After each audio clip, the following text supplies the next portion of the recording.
নামাজকে পড়তে হবে, নামাজকে ভালোবাসতে হবে, রোজাকে ভালোবাসতে হবে। আজকে রোজা যেমন করে বিদায় নিয়ে চলে যাচ্ছে, আজকে 27 রাত্রে, এই রাত্রে কি ঘটেছিল? আল্লাহ পাক কোরআন মাজিদের মধ্যে বলে পারা নাম্বার 30, ইন্না আনসালনাহু ফি লাইলাতিল কদরি ওয়া মা আদরাকা মা লাইলাতুল কদর খায়রুম মিন আলফি শাহর। আল্লাহ পাক কোরআন মাজিদের মধ্যে ঘোষণা করলেন, ইন্না আনসালনাহু ফি লাইলাতিল কদর। ও বান্দা বান্দিরা, আমি নিশ্চয় সেই রাতটাকে তোমার ভাগ্যলিপি করে দিয়েছি। আপনার সেই ভাগ্যলিপি করে দিয়েছি।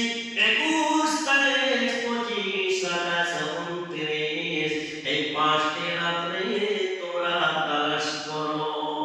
যদি তোমাদের কপালে থাকে, তোমাদের নসিবে থাকে, সেই তোমরা নিশ্চয়ই লাইলাতুল কদরের রাতকে তোমরা বেশি বেশি করে ইবাদত করবে।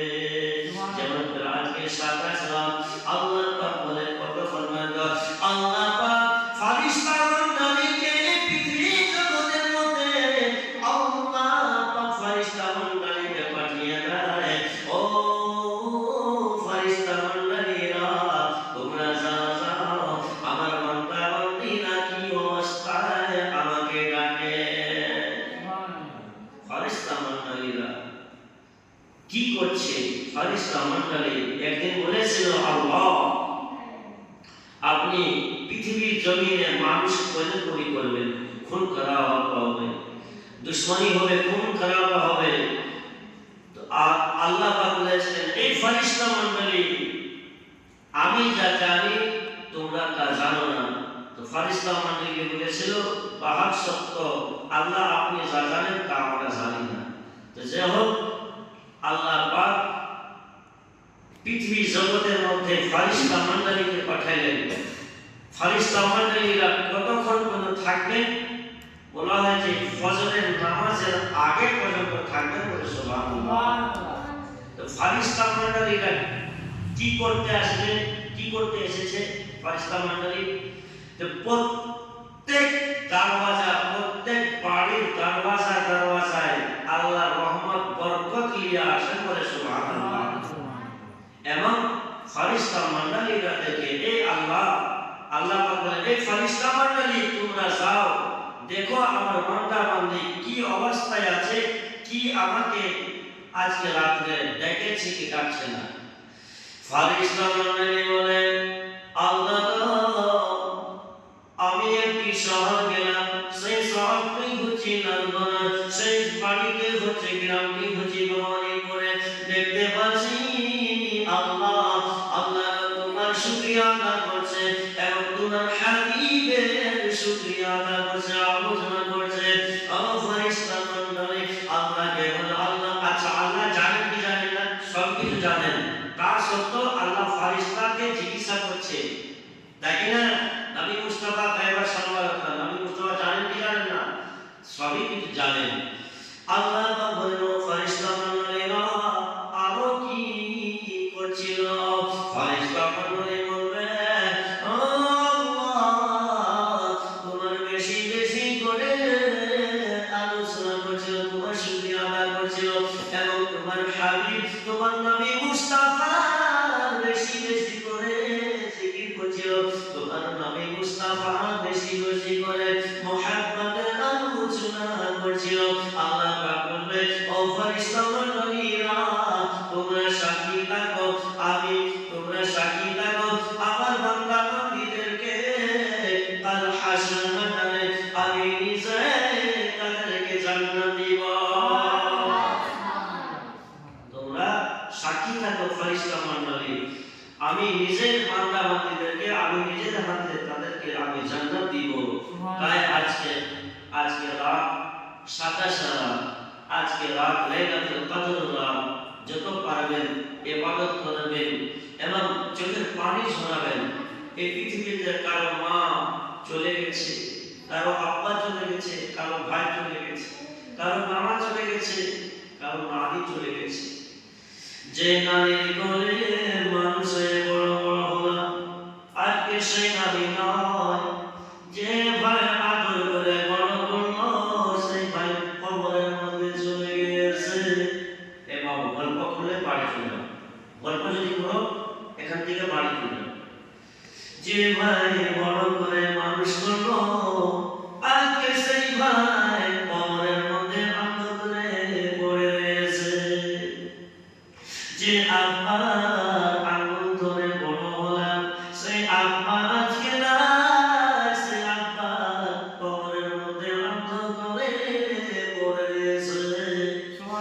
সেই মা 10 মাস 10 দিন গর্ভে রেখে কত কষ্ট করে মানুষ, কত লাথি মেরেছি, কত লাথি মেরেছি, তাও মা জননী কত কষ্ট দুঃখ করে এই পৃথিবী জগতের মধ্যে ভূমিষ্ঠ করে দিলেন।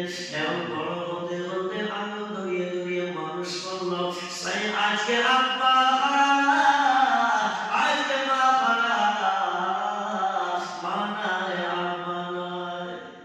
কোন জিনিস চাইতাম টাকা না থাকলেও মালিক মালিক করে সেই জিনিসটা কিনে দিত। আব্বার কাছে টাকা নাই, সেই আব্বা কাজ করে করে নিজের পায়ে ঘাম ঝরে, নিজের পায়ে নিজের হাতে চামড়া দাম মুছে যায়। তারপর নিজের সন্তানের চাইতা মিটায়। সেই আজকে আব্বা নাই বাবা আজকে মা নাই। কাকে বলে আব্বা ডাকবো, কাকে বলে মা ডাকবো আল্লাহ। আজকে আব্বা কবরের মধ্যে শুয়ে রয়েছে। যেই বোন বড় হয়ে মানুষ করলো সেই বোন কবরের মধ্যে শুয়ে রয়েছে। সেই মা সেই নানা নানি কবরের মধ্যে শুয়ে রয়েছে। আজকে কবরের মধ্যে অন্ধ করে পড়ে রয়েছে। সেই বলে মা, সেই বলে এই পৃথিবী জগতের মধ্যে আমি ছেলেকে মানুষ করলাম, ইঞ্জিনিয়ার করলাম, হাফিজ করলাম, আলিম করলাম, হাফিজ করলাম, কিন্তু আজকে আমি অসহায়। আমার জন্য একটি কোরআন মাজিদ খবর দিল না। আজকে আমার জন্য হাত তুলে দোয়া করলো না। আমার জন্য কোরআন মুফতি পথ চাইলো না। আমি অসহায়, আমি অসহায়। কবরের মধ্যে প্রত্যেক রূহ আফসোস করতে থাকে। আমার ছেলেকে মানুষ করলাম, বড় করলাম, হায় হায় আমি আফসোস, আমার জন্য দোয়া করতেছে না, আমার জন্য কোরআন পড়তেছে না। আমি অসহায়। তাই বলি বাবা যতটুকু জানেন, যতটুকু পারেন আল্লাহর কাছে দোয়া চান। আল্লাহ আমাকে মা বাবা মানুষ করেছে, আমাকে বড় করেছে। আজকে মা নাই আব্বা নাই, আজকে বড় ভাই ছিল সেই বড় ভাই নাই, সেই বড় ভাই আমাকে মানুষ করে বড় করেছে। বড় ভাই নাই, সেই নানি নানা মানুষ করেছে, আজকে নানা নানি রে আল্লাহ আমি আজকে তুমি হাত তুলে করেছি মা বাবা। আমাদের মা বাবাকে কবরের মধ্যে আযাবকে বন্ধ করে জান্নাতের বাগিচা টুকু বানিয়ে দিই। সুবহানাল্লাহ। তাই কি না? এই দোয়াটা চালাবো আল্লাহ সঙ্গে সঙ্গে দোয়া করেন না, সেই দোয়া কবুল করে নেবেন। তাই বক্তব্য দেওয়ার সময় নাই, যতটুকু পারবেন লাইলাতুল কদরের নামাজ পড়বেন, সালাতুত তাসবিহ নামাজ পড়বেন, আপনার তাহাজ্জুদ নামাজ পড়বেন, নবী মুস্তাফার জিকির আজকার করবেন, যত পারবেন সুবহানাল্লাহ, আলহামদুলিল্লাহ, আল্লাহু আকবার পড়বেন। এটাই প্রত্যেকে যারা জানেন তিনারা পড়বেন, যিনারা না জানেন তিনারা জিজ্ঞাসা করে পড়বেন। আর যতটুকু পারবেন আল্লাহর ইবাদতের মধ্যে মশগুল থাকবেন। থাকবেন বা এই রাতটা চলে গেলে আপনার এই রাতটা কত গুরুত্বপূর্ণ করেছে।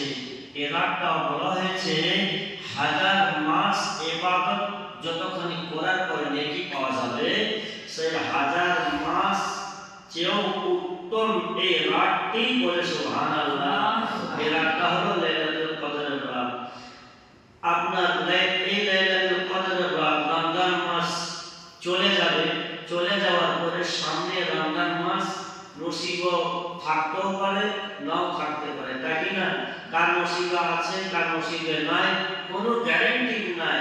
এই কারণে বলা হয়েছে কায়দা বলতে লিখা আছে कि आज का काम कल पर मत डाल, যে আজকে কাজ আছে সেটা কাজটাকে করে লেও। তাই বলেছে কোনো গ্যারান্টি নাই বাবা। তাই যিনারা রোজায় পর্যন্ত রাখতে পারেননি সৌভাগ্যবতীদের কপাল কি আমরা কি করলেন। আর যারা মুমিন হবে, যারা রোজাকে ভালোবাসবে, যারা রোজা বিদায় দিবে, তখন আপনি চোখের পানি ঝরতে আরম্ভ হয়ে যাবে। আল ওয়াদা শাহরু রমজান, আল ওয়াদা মানে বিদায়, শাহরু রমজান, রমজান মাস বিদায় দিচ্ছে। আল্লাহ আরো কিছুদিন থাকতো। যারা মুমিন হবে, মুসলমান হবে পাক্কা, যারা রোজাকে ভালোবাসে, তারা বলবে যে আল্লাহ আরো কিছুদিন দাও, আরো কিছুদিন থাকতো রমজান মাস। আল্লাহ বরকত, রহমত, মাগফিরাত, নাজাত। নাজাত মানে মুক্তির পথ। তাই যতটুকু পারবেন আপনারা ইবাদত বندگی কাটাবেন আর দোয়া করবেন আল্লাহ পাকের কাছে। ওয়া আলাইনা ইল্লাল বালাগ। আসসালামু আলাইকুম ওয়া রাহমাতুল্লাহি ওয়া বারাকাতুহু। সুবহান রাব্বিকা রাব্বিল ইজ্জাতি আম্মা ইয়াসিফুন ওয়া সালামুন আলাল মুরসালিন ওয়ালহামদুলিল্লাহি রাব্বিল আলামিন। আল-ফাতিহা। আল্লাহুম্মা আমিন। الحمد لله رب العالمين والعاقبة للمتقين والصلاة